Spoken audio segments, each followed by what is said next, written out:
When we contextualize an election, we often focus on the rhetorical situation, specifically of the incumbent president. I'm sure we're all familiar that Pinoy's presidency was heavily anchored on the issues of GMA, Gloria Macapagal-Arroyo, and Duterte's presidency as well is also anchored on Pinoy's mistakes during the latter part of his administration.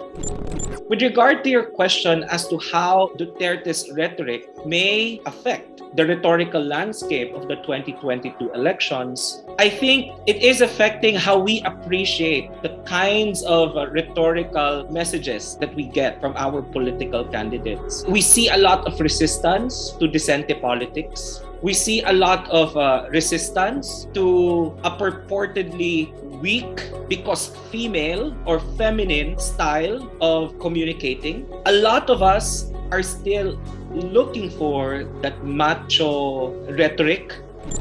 When we talk about persuasion in politics, we should also talk about the available platforms to different participants. It's not just about the strategies in terms of messages that you deliver. It's not just about how you construct your arguments, regardless of how good your arguments may be. If you don't have any platform that would allow you to communicate those messages, it might be challenging.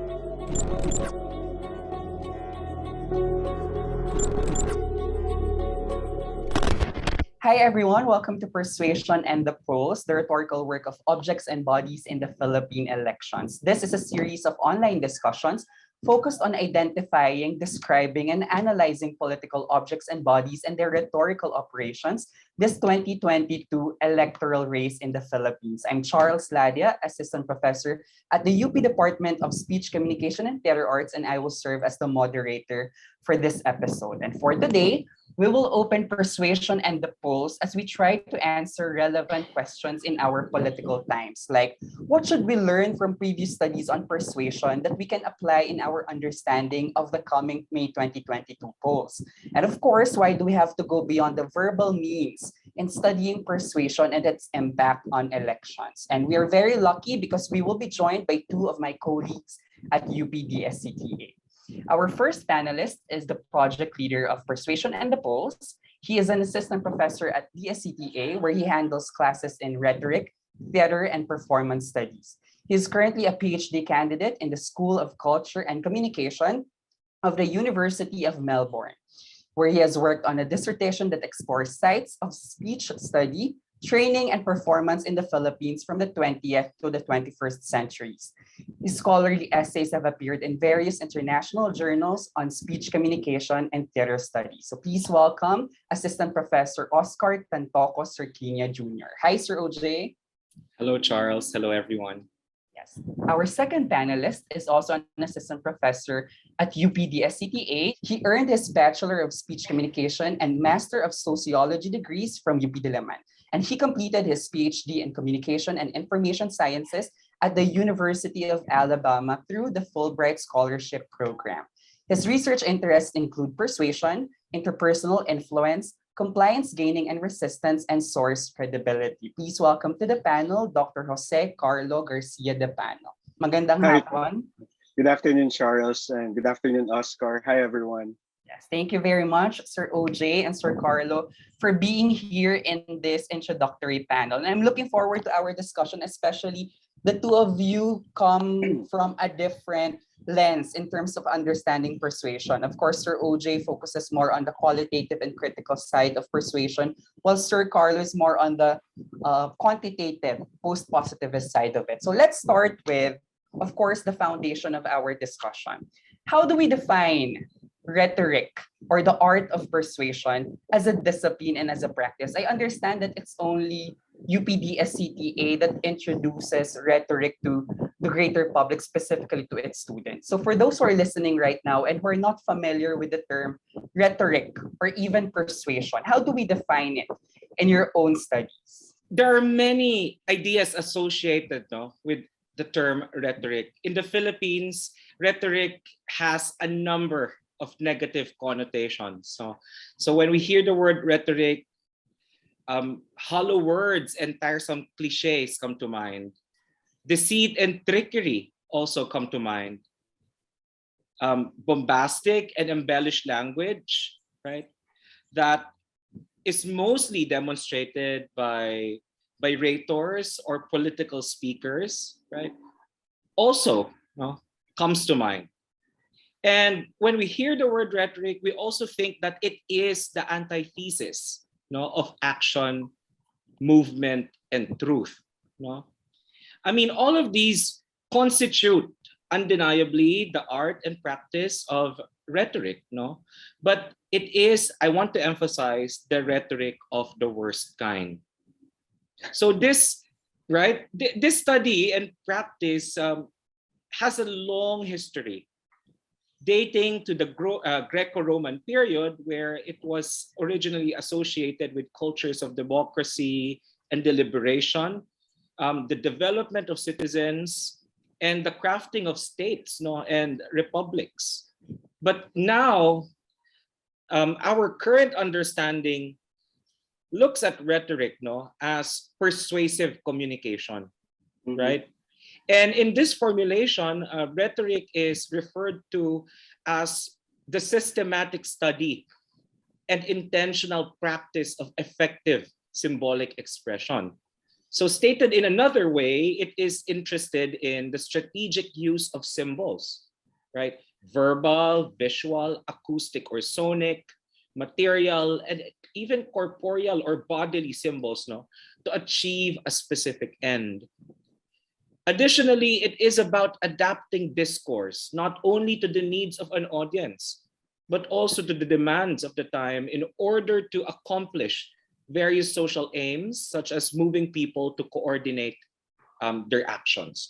Yeah, well, of course, I totally agree. But I think there are different ways of defining rhetoric, defining persuasion, depending on the lens that you use, depending on your maybe paradigmatic inclination or epistemological stance, etc. Of course, if you take the Aristotle's definition, the most basic definition would be rhetoric is the faculty of observing, in any given case, the available means or the available modes of persuasion.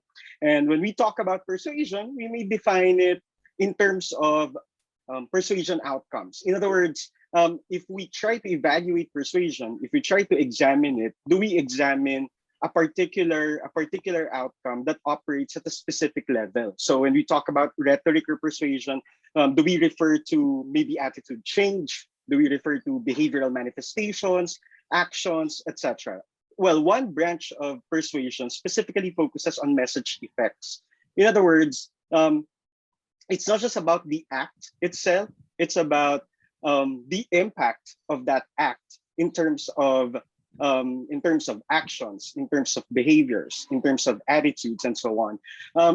I believe the earlier scholarship, I mean, in terms of the post-positivist tradition, in relation, of course, to persuasion, focuses much on message effects rather than on message selection or message construction. In other words, of course, those were included there, but the main goal really was, okay, considering that this was how this person constructed this message, what was the impact of that message, or what was the effect of that message? So we see the different perspectives here on persuasion specifically, and I also think this is where the long history of rhetoric is reflected, from the old rhetoric, which focuses on the source-centered, or in our parlance or language, the rhetor, to what Sir Carlo is now going for example, on the messages and its impact on people, which is related to the identification in terms of the new type of rhetoric. But with this discussion or debate that we're having right now, it's also quite interesting to look into the relevance of rhetoric in a more contemporary times like ours. Because as we all know, it has been studied or practiced ever since ancient Greek period. No? So how is rhetoric still a relevant discipline in our times right now, specifically in the Philippines? No, how is rhetoric being studied in contemporary Philippines? Rhetoric is present in various contexts. I often teach my students that you can see and feel and experience rhetoric in your personal life, in your professional life, and the social political life of the nation. There are contexts or circumstances where rhetoric is not only more visible or audible, but also extra heightened, no, however. Mm. So in politics, for example, rhetorical figures such as politicians, rhetorical acts such as speech making, rhetorical situations such as campaigns, no, and performances, rhetorical performances such as caravans, rallies, and assemblies are very evident, no. I will start right there when I assume the office. Quick slap, and may God bless the Filipino people. So in the context of the 2022 Philippine elections, we can see here, a lot of rhetorical figures, acts, practices, and performances taking place. Yeah, and I think even in other contexts, not just in the context of politics, for instance, or in the context of elections, even in advertising, for example, or marketing, rhetorical concepts are there. It's just that I suppose the method may be different, the paradigm may be different, the approach may be different, and of course, very often we use persuasion. We use the term persuasion when we talk about these areas or these disciplines. But it has always been relevant. It will always be relevant. Yes, and as what Gerald Hauser said, and I remember, he said that the use of symbols to induce social action is what rhetoric is all about. So whatever it is that influence is being used by someone or some organizations or institutions to mobilize people towards action, that is what rhetoric and persuasion is all about. And let's go back to what Sir OJ said a while ago. Of course, that is the core and the foundation of our discussion, persuasion and the polls. So my question is, where is persuasion in the polls? And basically, where is rhetoric in politics? Where is rhetoric in the upcoming May 2022 elections? I mean, in the Philippine elections, persuasion is really about the tactical and intentional use of symbolic means, in order to court votes, to broaden alliances, to convert strategies, to convert non-supporters to become supporters, to loosen up the loyalties of people to one candidate and convert such loyalties to support for another. Right. So persuasion in our context is really the transactional means that a candidate deploys in order to gain ground or hold court, without the need of, for example, brutal force and bribery. Right. Just by resorting to rhetorical strategies, a politician is capable, to coordinate social action. When we talk about persuasion in politics, we should also talk about the platforms and the available platforms to different participants. Now, it's not just about the strategies in terms of messages that you deliver. It's not just about how you construct your arguments, regardless of how good your arguments may be. If you don't have any platform that would allow you to communicate those messages or to convey those messages, it might be a bit problematic, or it might be challenging. So it's not just so if we, for example, take into account the construction of messages, the use of strategies, now, and of course even before, we would think of these platforms as well. But now these platforms are even more emphasized because, for instance, there is social media that would allow practically anyone, to deliver messages, to influence other people. And this particular platform is not really or greatly regulated. So it's much like it's for everyone. Yes. Right. I mean, if I may add, I always teach my students to dive into different types of persuasive communication and look for 4 A's. 4 A's: argument, appeal, right? Arrangement, and aesthetic, right? So as students of rhetoric, we must be able to comb through these 4 A's and identify how these 4 A's are deployed, right, in persuasive communication in order to achieve a particular goal, right? Yes. So it's not just about listening to a speaker, but actually going through the nitty-gritty of what the speaker is talking about or conveying to the public or to publics. Yeah, and of course, it's also interesting to understand if these four operate at the same level. In other words, if you satisfy all the four, would we have some sort of evidence to say that, okay, you're an effective speaker, or you can persuade well, or perhaps one is more important than the other three, or at least one is more important for this particular group, for a specific group of people, depending maybe on demographics, depending on the technologies available to them, and so on.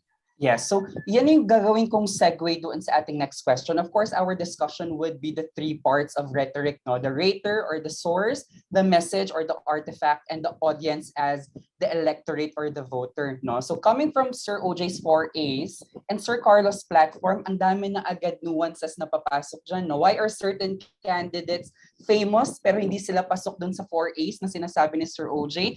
Why are certain candidates leading in public polls pero they're not doing platforms in terms of speaking to the public through debates or through campaigns as well? Let's contextualize May 2022 elections first, no? And when we contextualize an election, we often focus on the rhetorical situation, specifically of the incumbent president. No, I'm sure we're all familiar that Pinoy's presidency was heavily anchored on the issues of GMA, Gloria Macapagal-Arroyo, and Duterte's presidency as well is also anchored on Pinoy's mishaps or mistakes during the latter part of his administration. Now, let's go to President Duterte as a rhetor, no, as a very important rhetorical situation right now. And I'm sure that it's not new that we're discussing what kind of rhetoric is he using, but I would like to ask, since we are in the heat of things, how is President Duterte's rhetoric going to impact or impacting the May 2022 elections? If I choose to go to war, I fight alone. Or I would call upon the other countries to help me. Who? Who would die for my country except us? I always say that we cannot use traditional treatises, no, Yes. on rhetoric in understanding Rodrigo Duterte's rhetorical figure and rhetorical practice. Duterte is a different beast altogether in that he defies, no? He Yes. defies the classical notions of rhetoric. And as students of rhetoric, we must not impose, no, what we know on such a rhetorical figure, but instead acknowledge, no, the kind of rhetorical strand from which Duterte comes, right? This is not aligned with what we know, but it is a valid and heavily practiced kind of rhetoric, at least in the Philippine political context. With regard to your question as to how Duterte's rhetoric may affect, no, the rhetorical landscape of the 2022 elections, I think it is affecting how we appreciate, no, the kinds of rhetorical messages that we get, no, from our political candidates. We see a lot of resistance to decente politics, right? We see a lot of resistance to a purportedly weak because female or feminine style of communicating, right? A lot of us are still looking for that macho rhetoric that comes from Duterte, right? So I think Duterte has pivoted our understanding and appreciation of rhetoric, whether it's for the good or bad is a different issue altogether. Yeah. But I think as students of rhetoric, what we need to do, and this is an urgent plea, is to dive into the specificity of Duterte's rhetoric and come up with a specific set of vocabulary and framework to understand, no, why is Duterte's rhetoric like that, and why it appeals. Yes. Why it Yeah. appeals to a large public. In addition to what Oscar said about Duterte defying, the theories that we use, the theories that we know, I think we should also look into how certain concepts are variables, or the conceptual structures of these characteristics, for instance, how they have changed. In other words, for example, if you take into account Aristotle, then you talk about credibility, ethos, pathos, logos, etc. Maybe it's still credibility, but the way we define credibility has already changed. In other words, we still use that particular criterion in evaluating Duterte, in evaluating other candidates, in evaluating politicians. But our basis for saying that this person is credible is different from how we evaluated people before, or in the past. The criteria that we used. We still employ credibility as a criterion, but the way we define it, the way we operationalize it, or even the way we measure it, perhaps, baka iba na, no? Bago na yung pagtingin natin sa credibility. Right. Or I just want to add something to what Carlo said. It's also possible that the prevailing definition of, say, terms such as credibility, right? These definitions have existed for the longest time at the expense of different, diba, types of credibility. Yes. Right? Yes. Right. So it's not as if the credibility that comes from Duterte is emerging just now. Yes. Yeah. It's just that it hasn't been accounted for by the prevailing, diba, definitions or principles that we have been accustomed to.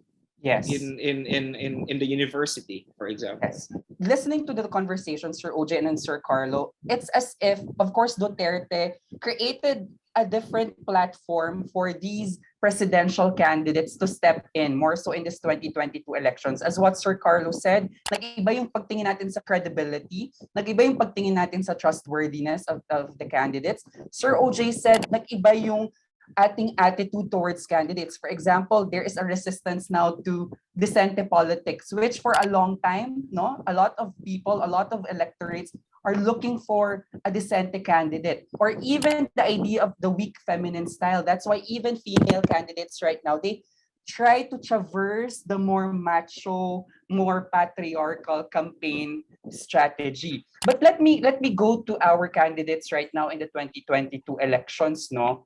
So what have you noticed in the past few weeks about their rhetorical strategy? And do you think they're sensitive of the rhetorical situation that we are in right now in May 2022? I think the question of sensitivity can be seen in two ways, no?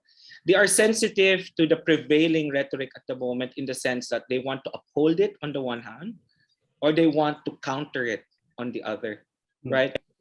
So your decision on this matter really depends on where you stand as a political candidate, right, in the 2022 elections.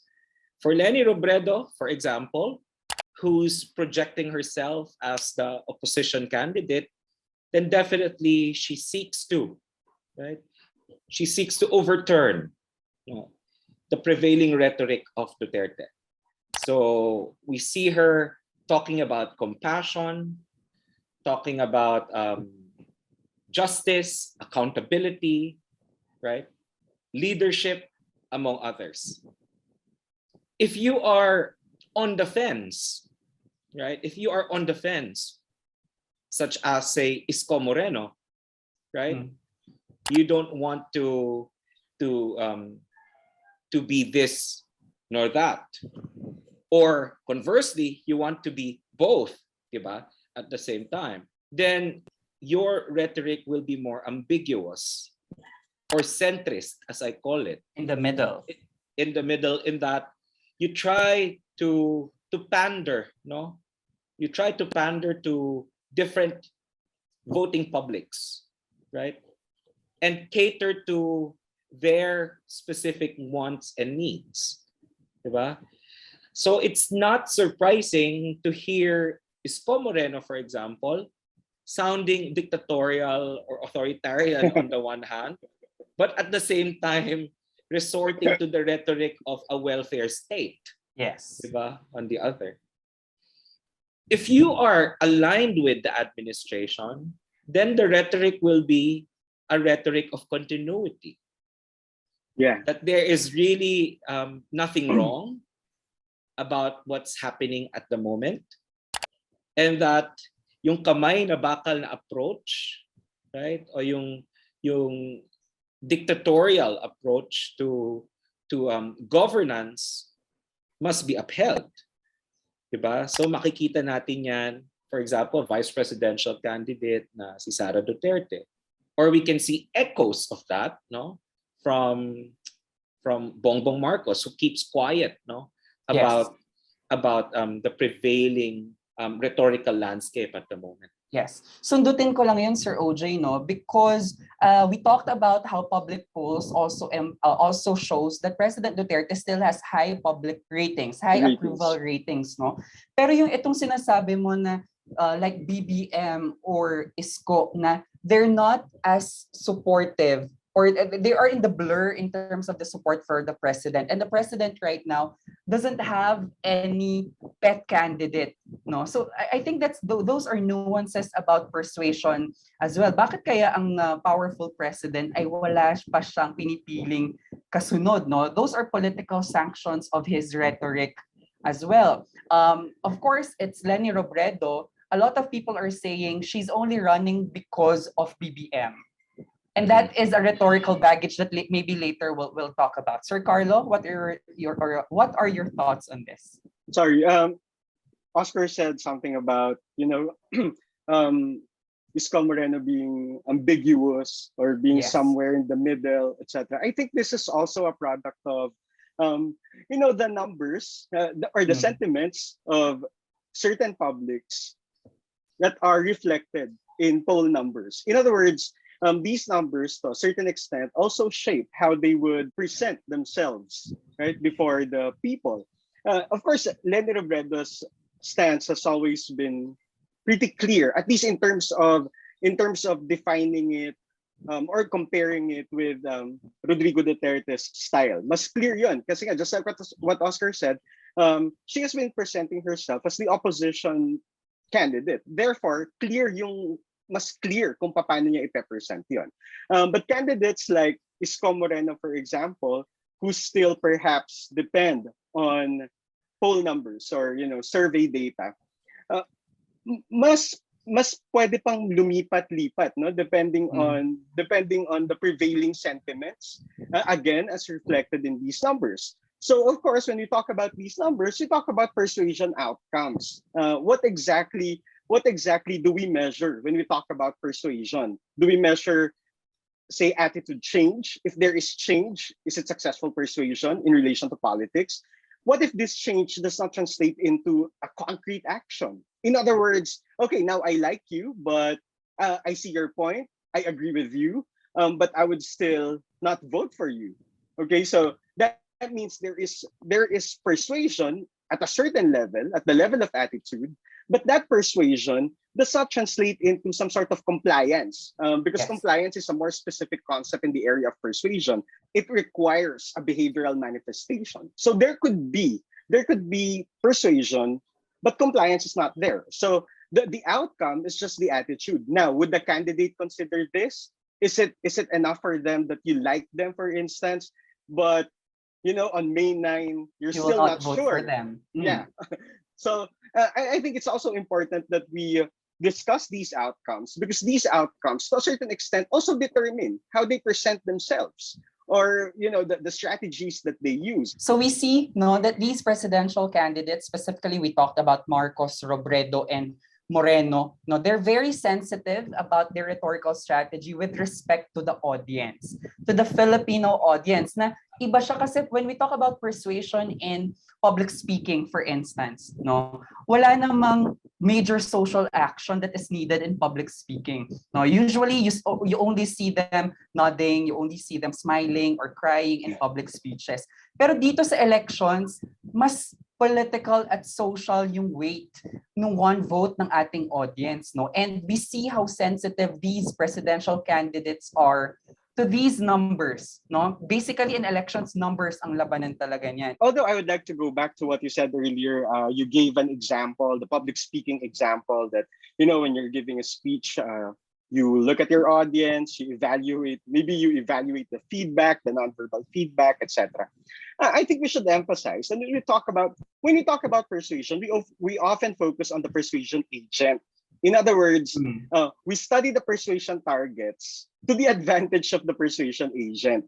I think we should also focus on, in fact, we should focus more on persuasion targets, because at the end of the day, regardless of how good you are, regardless of the theories that we use to claim that you are a good speaker, you can persuade well, the persuasion target, for whatever reason, may resist persuasion, may resist compliance. So when we talk about persuasion, especially in relation to politics, I think it's also important that we talk about why do these people resist persuasion? Or just like what Oscar said earlier, yung nung dinedefine natin yung persuasion, sabi ni Oscar, kung paano mo, for example, i-convert yung non-supporters maging supporters. So very often when we talk about this thing, we focus on the persuasion agent. Anong kailangan niyang gawin so that these non-supporters may be converted, quote unquote. Pero pwede rin kasi nating tignan what are the factors associated with the persuasion targets that would strengthen their original attitude. In other words, ano yung factors na sa kanila nang gagaling, na kaya nilang i-resist yung persuasion? Instead of just focusing on the persuasive agent, yung mga presidentiables, yung mga campaigns nila, mga presidents, even in individual attitude pala has a big impact on their persuasion or their compliance towards these things. Kung tingin mo you're credible, kung tingin mo you are, skilled in terms of that topic, that also makes sense. Pero Sir OJ, i-apply natin ito sa online discussions that we're having. I'm sure you have been looking at observing online discussions on this. Nakikita ba natin yung ganitong mga persuasive strategies even to the voters as they invite other voters to vote for who they're voting for? Well, the rhetorical landscape online has become so polarizing and polarized that it feels like people are just talking to their own camps or echo chambers. Yes. Right? So that is a main observation that I have, na people are just expecting to agree with them. But what is being neglected in the rhetorical landscape is really our capacity to inhabit the mindset or the context of the other. Yes. Right? Or even to inhabit how certain publics find so much appeal in a particular candidate that is not your candidate. Yes. Right? So I think in that kind of landscape, persuasion becomes null and void, right? Because you are not actually targeting a group or sector of people who are still not part of the action that you want to coordinate. Instead, you are just talking to people who are already part of your team and at the same time alienating people who are still out. Yeah. Yes.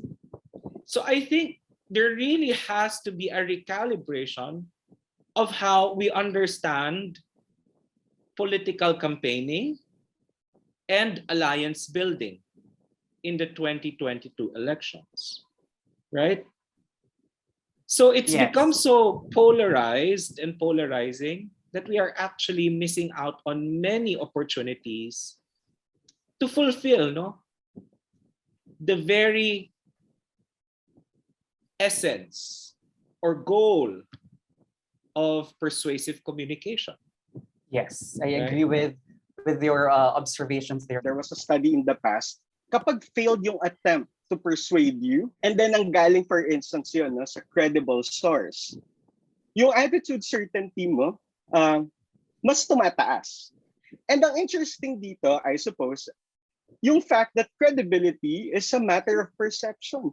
Kapag, for instance, sa social media, may nakita kang nagsalita, tapos na-kontra mo, kasi part of it lang naman yung kinuha mo, out of context, na-kontra mo. So nag-fail yung attempt nung tao na yon to persuade you. And that person has high level of credibility. Then, you would be more certain na you would have higher level of attitude certainty. Kasi feeling mo na kontra mo, credible source. Unlike if it comes from a not so credible source, it might not affect your attitude certainty. So what's my point here? My point here is there are factors very much linked to or with the audience, the persuasion targets that we should consider. No? Mabilis na lang, no? For instance, my dissertation focused on non-compliance, compliance resistance. So I tried to identify certain factors or certain variables that could predict compliance resistance. And I found that there was a correlation between self-perceived credibility and compliance resistance. In other words, habang mas tumataas yung self-perceived credibility mo, tumataas din yung resistance mo to comply. And it doesn't need to have any basis. Basta ang tingin ko sa sarili ko, credible ako. No? So we've talked about the source and the rhetor already na meron silang persuasive agency. And we also see that the audience has their own persuasive agency. But the goal of the online discussions and persuasion and the poll is to focus on the means to persuade, specifically the artifacts, no? The new artifacts. But let's go back first to the traditional artifacts of campaign. No? Very interesting for me kasi even if there is a pandemic, no, bumabalik yung mga traditional artifacts of persuasion.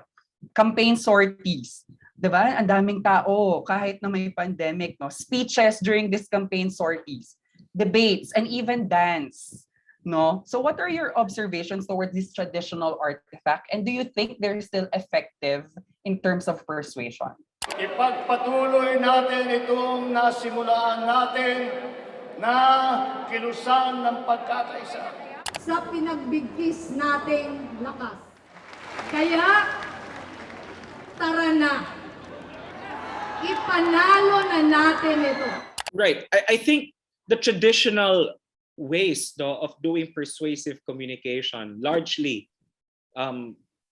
face-to-face, communication, like speeches, diba, that you conduct in the presence of people, these are still very effective.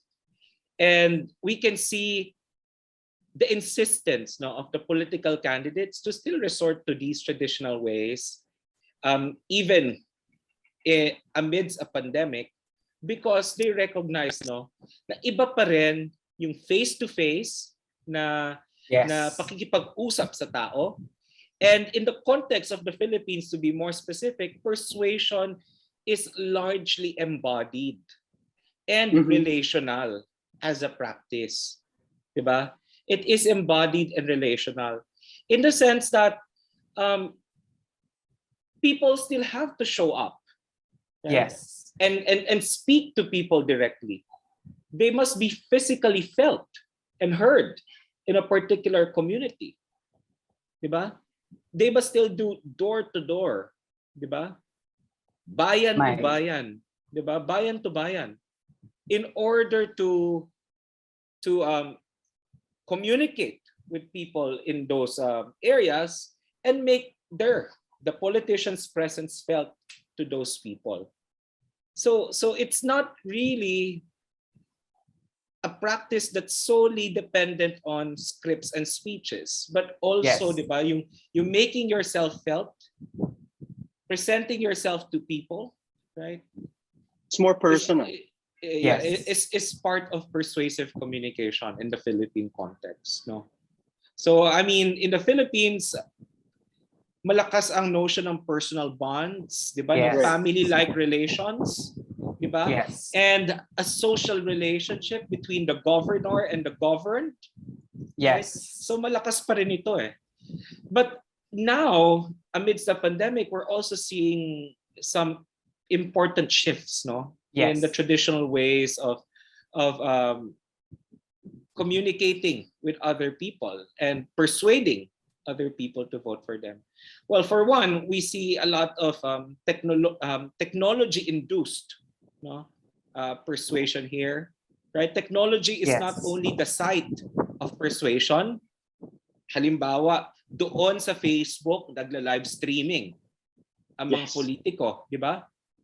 But technology is also the modifier of how persuasive communication and symbolic expression are, Yes. how they are configured and reconfigured now, di ba?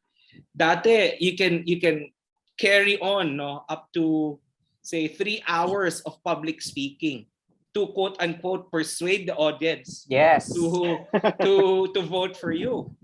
Now, you can just like release a 1-minute video, and it can change the course, no, of the discussion. I totally agree with Oscar. I mean, especially when he said that, as Filipinos, there are very strong notions that we subscribe to, or that we practice, that we uphold. For example, sa interpersonal relational ties, interpersonal connections. These are very strong, and I totally agree.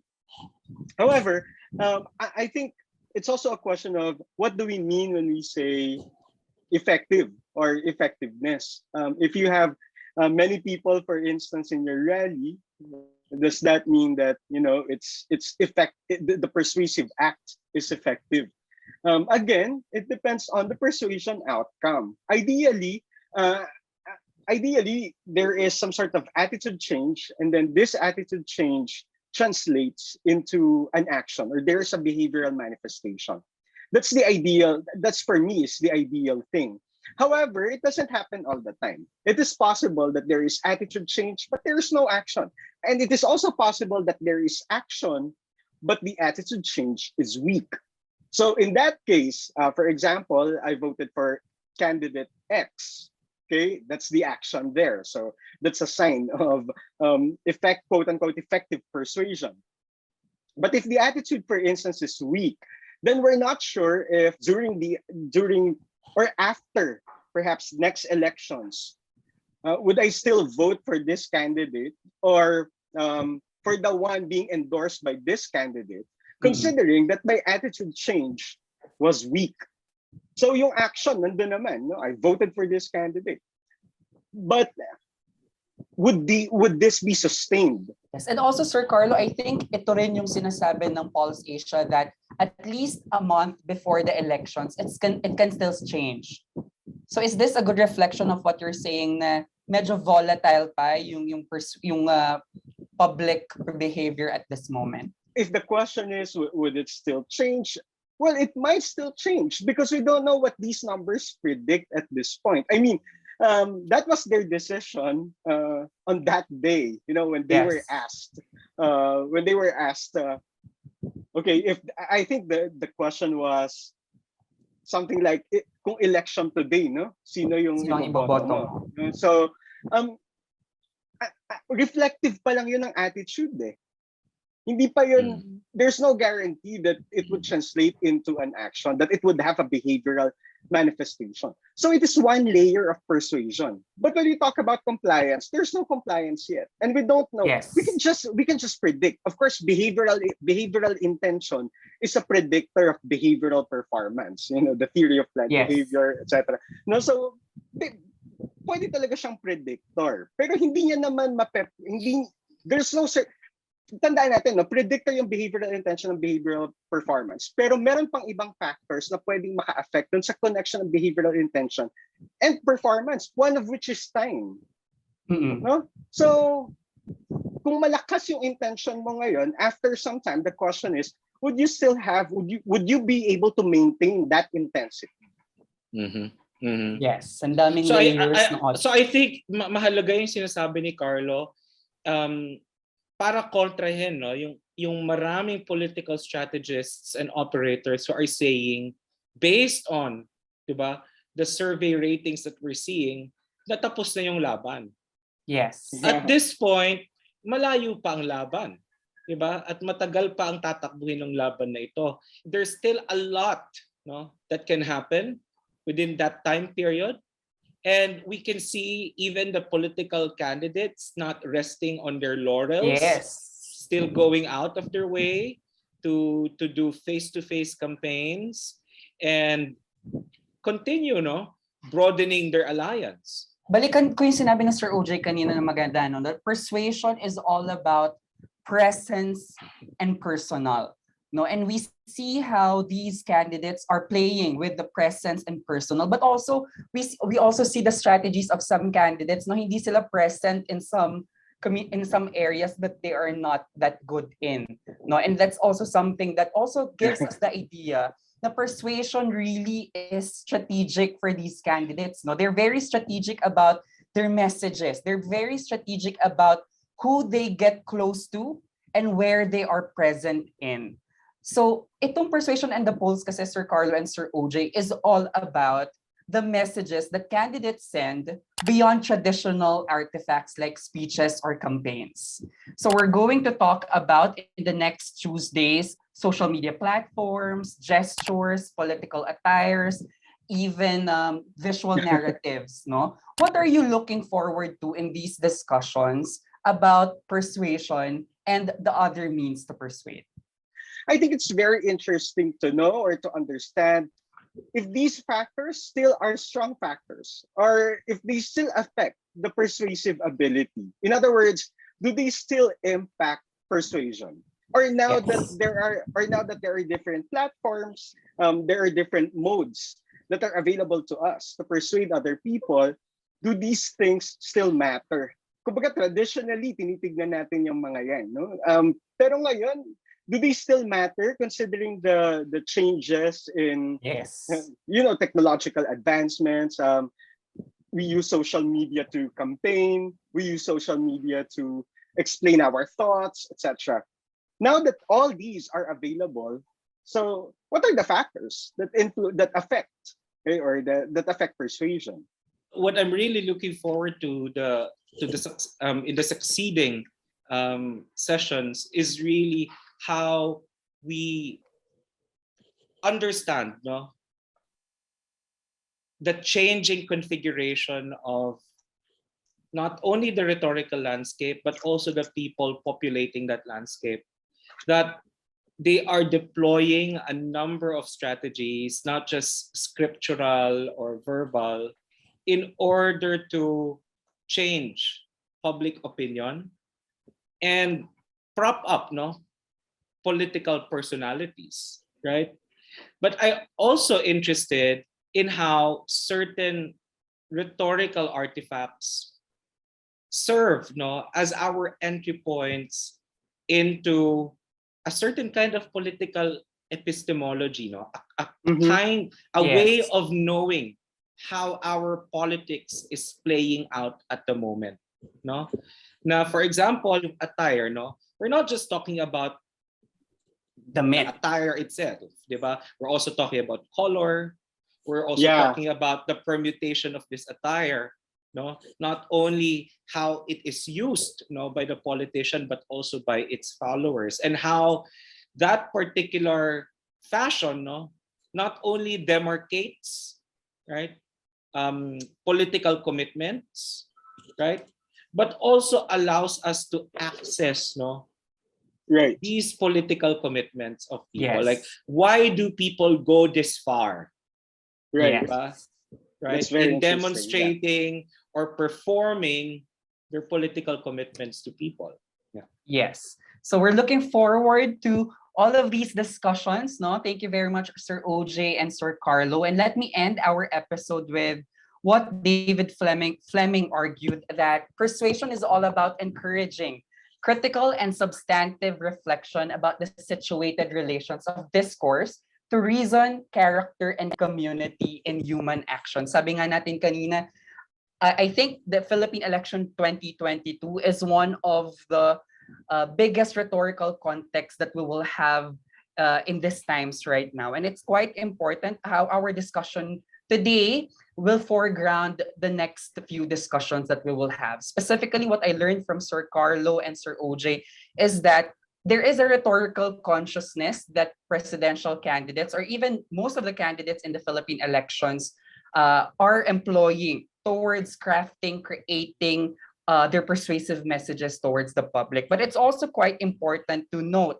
how important the role of the audience as the electorate at this time. Now, sabi nga ni Sir OJ kanina, mahaba pa ang labanan, and I'm sure we see a lot of different people, no, being persuasive agents as well. Ang dami nating persuade to vote for who we're voting for. And that is also a game of persuasion this May 2022 election. So it's not only a political and social discipline, it's also becoming to be a more personal or interpersonal in our aspect as well. So thank you very much, Sir OJ and Sir Carlo, for sharing your valuable insights for this episode.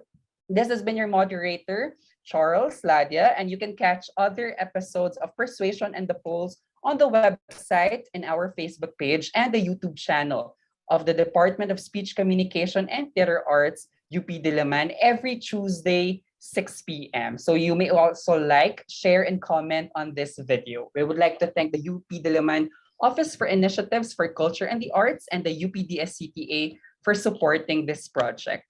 Magbasa, makialam, at bumoto po tayong lahat ngayong May 2022. Maraming salamat sa panonood.